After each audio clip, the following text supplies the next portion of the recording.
Covered in blood, my high school freshman daughter, Becky, who was supposed to have gone to my husband's family home with him, returned home bleeding from her forehead. I screamed in shock, and after hastily treating her wounds, I immediately contacted my husband, Ryan. When he answered the phone, I couldn't help but yell at him, "Ryan, where are you? I told you I'm on a business trip, didn't I?" I was stunned by his unexpected reply. A while ago, I had seen him off with Becky 5 days earlier, heading to his family home. Before me stood my daughter, seriously injured. Seeing my confusion, Vicky told me a shocking truth. My name is Kathy Hansen, a 40-year-old part-time housewife. My husband, Ryan, the same age as me, is a salesman who visits various schools to sell high school teaching materials. He always says trust is important, looking so cool being diligent and proper. Maggie became a high school freshman this spring. Once a clingy child who couldn't leave my side, she's now so responsible that she cooks dinner while waiting for me to return from my part-time job. Life was peaceful with my husband and daughter, but 5 years ago, my mother became bedridden due to an internal illness. Since then, I've been busy juggling caregiving and my part-time job, unable to manage a visit to my in-laws except during the Christmas holidays. During such times, Ryan was safe, jokingly saying, "Don't overdo it. Aren't you lucky to have an understanding husband?" He would go to visit his family home alone, and though I felt terrible, I was grateful as I was overwhelmed with caring for my mother. 3 years ago, my mother-in-law passed away suddenly in an accident. My father-in-law, who was very close to her, became deeply depressed, and Ryan's visits to this family home became more frequent. Moreover, Ryan expressed his desire to take his dad on a trip to cheer him up and treat him to delicious meals with each visit. The expenses increased $300 to $500. But I couldn't complain about money as I hadn't been able to visit my in-laws myself. One day, Ryan mentioned the cost of his next visit. "I need $11,000 for my next trip home," he said. I doubted if such a large sum was really necessary for visiting back home, but he never explained the details of the expenses. It must be necessary, I thought, as a way of showing how thankful I am to my father-in-law. I convinced myself of this. However, due to the sudden expense, I had no choice but to temporarily withdraw money from the savings account I had set aside for Becky's school fees. I'll have to skip going to the beauty salon for a while and make sure not to dip into Becky's money again, I decided, beginning to save diligently and gradually returning money to Becky's account. As Becky's exams finally ended and things settled down, my father-in-law said, "I want to see my granddaughter again." "All right, I'll take Becky and Dad to eat seafood as a reward for their hard work." "Really?" "Yay." Seeing Becky's beaming smile, I stroked her head, saying, "Thank you for always being so patient." She never complained, even though she always had to endure and even helped with caring for my mother. I was filled with gratitude. Then, on the morning of their departure to visit my father-in-law, Becky said, "I'll buy some souvenirs and come back." I replied, "Have fun." And we were all smiling. Little did we know what was about to happen. 5 days after Ryan and Becky left for my in-laws, around noon, I was preparing lunch in the kitchen when I heard the front door rattle open. "Who is it?" I shouted, entering without ringing the doorbell. I was startled and headed to the entrance, only to find Becky standing there, bleeding from her forehead. What on earth happened?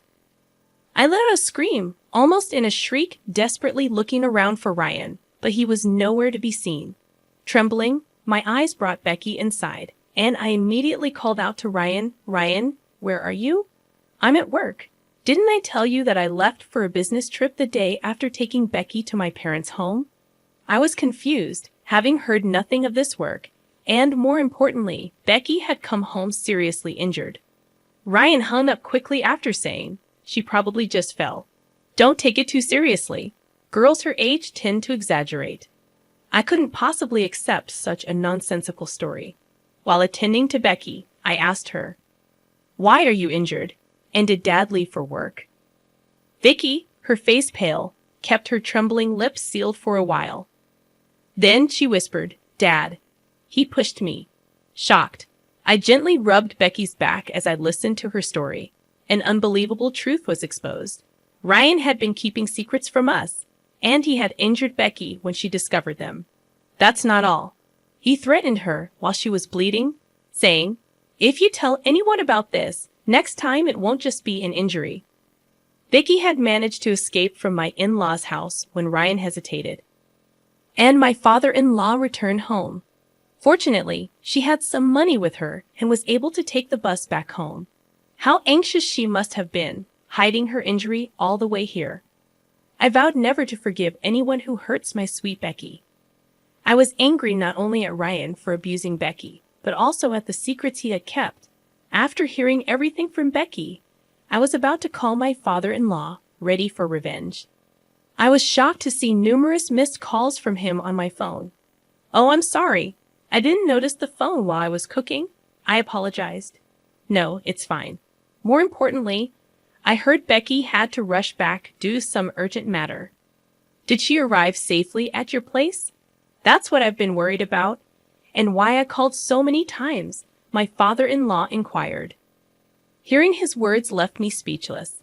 My husband, Ryan, had fabricated such a lie to cover up the fact that our daughter, whom he had injured, had fled back to our home. I then spilled everything to my father-in-law, who was oblivious to it all. "Becky is fine. I'm taking her to the hospital, but I can't forgive Ryan. Can you keep him at your house a bit longer? I want to give him a piece of my mind," I requested. My father-in-law immediately agreed, promising his cooperation. He said he would cunningly persuade Ryan to stay at their home for a while longer. In the meantime, I ran around making preparations for a confrontation with my husband. 5 days later, after completing the investigation into Ryan's secrets, I was on my way to my in-laws' house. Just as I was about to ring the doorbell, I saw Becky running up to me, out of breath. "Mom, wait for me. Didn't I tell you to wait at home? I can't just sit around. I have to confront him about what he did to me." I had planned to go into my in-laws' house alone, not wanting Becky to witness the argument between my husband and me. But it seemed Becky didn't want to just stay put. "I think I have a right to speak up too," Becky said, unyielding. Reluctantly, I agreed. I accepted her anger and decided to fight this together. We were greeted by my father-in-law, who was already aware of the plan. Entering the living room, we found Ryan, who appeared to have just woken up, lounging in his pajamas and watching TV. "Oh, weren't you supposed to be on a business trip, Ryan?" Startled by my sudden voice, Ryan jumped up. He started making lame excuses about how he was supposed to go, but then didn't need to. "Well, that doesn't matter now. What I want to know about is Vicky's injury," I stated firmly. "Oh, that clumsy her. Seems like she fell down the stairs and hit her forehead," Ryan replied. I was about to yell at my husband for feigning ignorance, but my father-in-law spoke first. "Enough. I know that Becky's injury is your fault," he said sternly. Becky chimed in, "Yeah, that's right." And I glared at Ryan, feeling cornered. Ryan started to look nervous, but then suddenly seemed to have an idea and argued back. "As if you have the right to talk. You never visited my parents, but I was the one taking care of them," Ryan said, smug and grinning, thinking I wouldn't be able to say anything. Indeed, I had kept quiet before, thinking he was right. But after hearing Becky's story, I knew Ryan's words were full of lies. "Oh, really? Leaving all the housework to your daughter and not spending time with your father is called taking care of the family?" "Yeah, ever since you brought me here, you've been lazing around at home," I retorted, feeling the weight of frustration. "Shut up. This is just a one-time thing. Usually, I'm the one working hard," Ryan snapped back. Watching Ryan boast, I pulled out my father-in-law's account of household expenses that I had previously obtained. It detailed not only the money in and out, but also how Ryan spent his time at his parents' house. "Let me tell you what's written here," I began, pointing to the document. June 10th, gave Ryan $200 for transportation. He lazed around all day as usual, went out at night, and returned in the morning. Food expenses increased because of Ryan's presence. I calmly read out the details. According to this, every time Ryan visited, he lied about me not giving him transportation money and received cash from his father. Taking advantage of my absence, Ryan had painted me as a stingy, evil wife to gain sympathy from his father. How can you not be ashamed of mooching off your parents at your age and getting all sorts of help too? I questioned, feeling sorry for him initially, thinking he didn't have any money, and tried to help out. All that was a lie too. Cornered by our accusations, Ryan fell silent at a loss for words. What have you been using all that money for, I wonder? Well, no need to say anything. You're probably just thinking of another pathetic lie. Ignoring Ryan's mumbling, I presented a photo in front of him. You needed so much money because you were splurging at places like this, right? How do you know about this place? Surprised that I knew about it, the color drained from his face. The secret that Becky had discovered while Ryan was visiting his parents was this. She thought Ryan was diligently caring for his father, but he was actually going out at night and returning in the morning. Suspicious, she secretly investigated and installed an app on his phone to track his location. After he left, she checked his whereabouts on a computer, always finding him at the same place. Researching online, Becky found out it was a gentleman's club. Shocked, she was about to call me when Ryan returned home. He found her researching the location and the club on the computer, and in a fit of rage, pushed her. Becky hit her head on the corner of a dresser, causing the bleeding, and the rest is as you know. After hearing Becky's story, I left my mother in the care of professionals for a few days and went to the club to gather evidence of Ryan's wasteful spending. The shock I felt seeing my husband cheerfully entering the club. The money for this visit, even if temporary, was taken from Becky's school fund, and he used it. This, Dad, you're the worst, I said, presenting undeniable evidence. Ryan, cornered by the evidence, muttered weakly, "Isn't this normal for men?" and looked up at his father for support. What are you talking about? Using your child's school money for your satisfaction is inexcusable for any man. I'm tired from work. Isn't it okay to have a little fun? Vicky sighed in exasperation at Ryan's stubbornness. Mom, do you know what kind of place that is? Huh? Oh no, I just took the photo and left immediately. I thought so. Here, take this, Vicky said, laying out several printed pages of the club's website on the table. Looking over them with my father-in-law, we saw that the outfits worn by the girls at the club were school uniforms. They all seemed to be adults, but it was a gentleman's club where they cosplayed in revealing school uniforms. Seeing this, I thought to myself, exposing my daughter of this age to such a world. I was filled with anger, but Becky seemed unfazed. So, Dad, you like this kind of stuff, huh? Gross, she commented, handing the papers to Ryan with a shudder, as if the idea was repulsive. Well, you don't have to say it like that, you know. If your clients at the schools found out about your love for girls with uniforms, it could be a big problem, right? I doubt your company, which sells educational materials to schools, would want to keep an employee with such hobbies, I said with an icy stare. Ryan turned pale. I quickly grabbed Ryan's schedule book, which was left in his business bag, and found it easily. Looking at this now, I know all the schools you've been visiting.